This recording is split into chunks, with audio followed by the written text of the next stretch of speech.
Hi friends, it is Thursday at 4 p.m. And it is Getting Tipsy with Erin.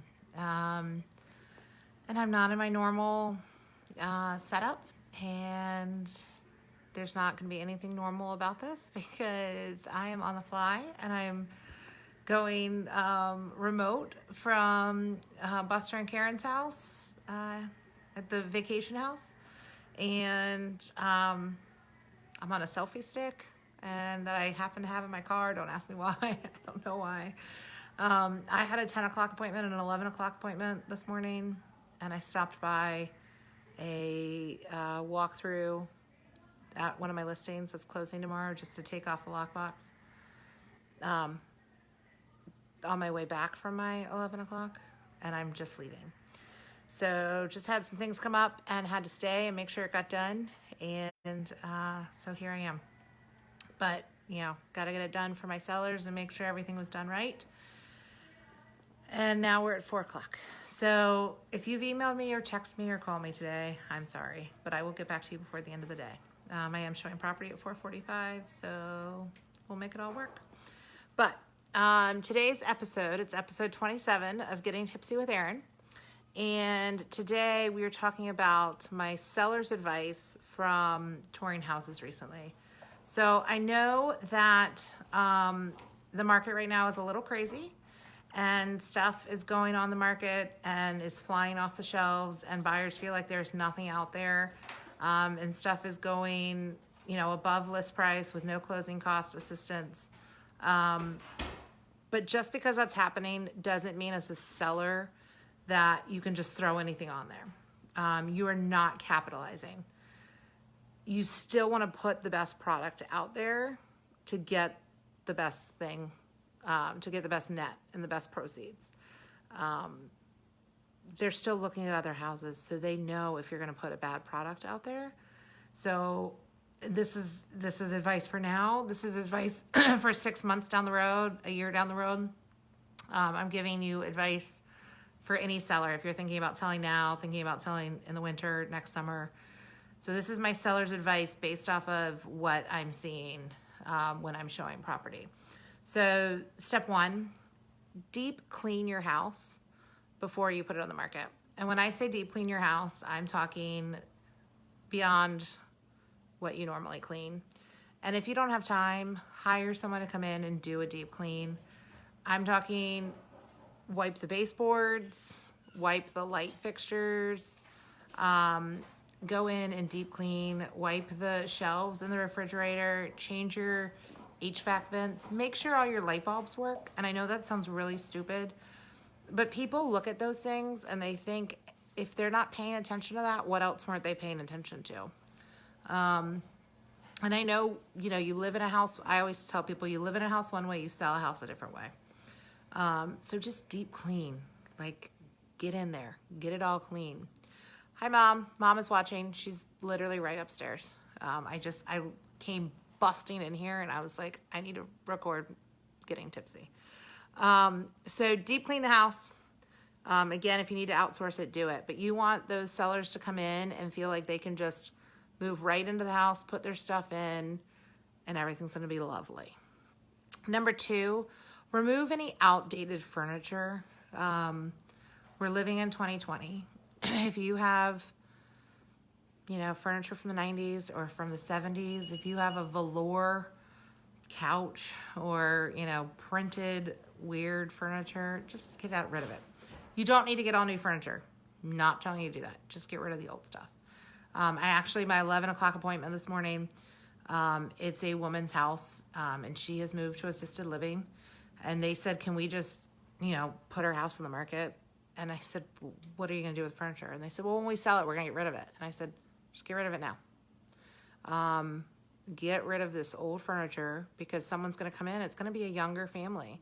And they don't want to see furniture from the 1950s or the 1960s.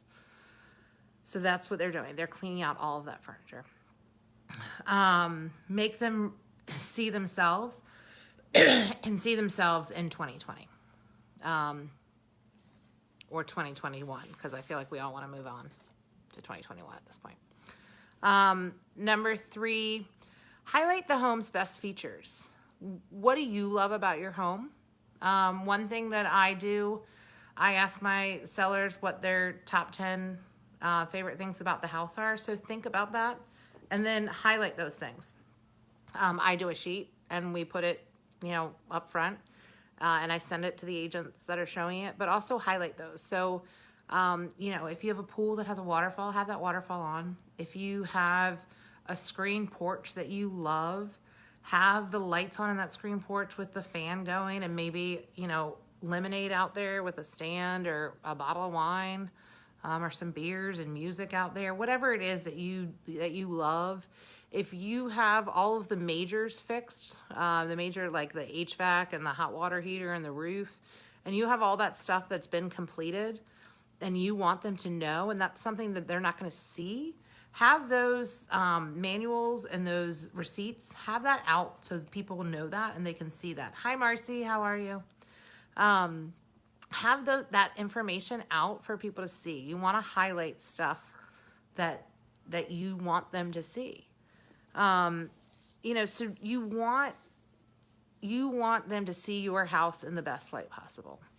Have that checklist, have that stuff there. I have that, I have a checklist that I have for my sellers, how to prep your house, to show. And if that's something that you're interested in, let me know and I can send you the how to prep your house to sell, how to prep a house to show to sell. And I can send you that PDF. If you're thinking about selling or you know someone that's thinking about selling, I can send you that. But again, just to recap, if you jumped on late, you can skip the first part. It's just talking about how my day has been crazy. And while I thought I was going to be home at 12 o'clock, I haven't gone home. And I won't go home until probably 6. But my advice to sellers based on the last few homes I've been showing, even though the market is crazy and there's no inventory and people are offering above list price with no closing cost, that doesn't mean you don't have to put a good product out there. You want to maximize your proceeds. In order to do that, do a deep clean beyond what you normally do.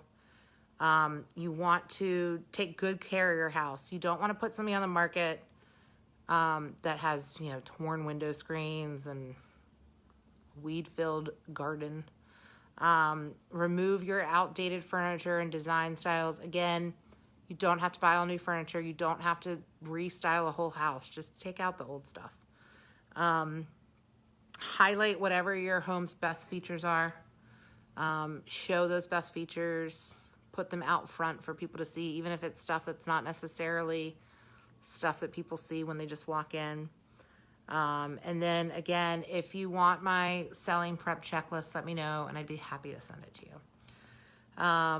I know this is kind of a quick down and dirty Getting Tipsy with Erin, episode 27. It's kind of like 2020. Nothing ever works out quite as we think it will, and today did not. But we're getting it done. So I will be back next week with episode 28. If there's anything you want me to cover, if you have any questions, always feel free to reach out to me. I'm happy to help you. I hope everyone has a wonderful Thursday. Stay cool. It is hot out there. Special shout out to the North End Handyman and to the fire safety guys who helped me tremendously today. And to Donna Duvall of Remax, because we got it done today. So have a great Thursday, everybody. And I'll see you guys next week. Have a great weekend. Bye.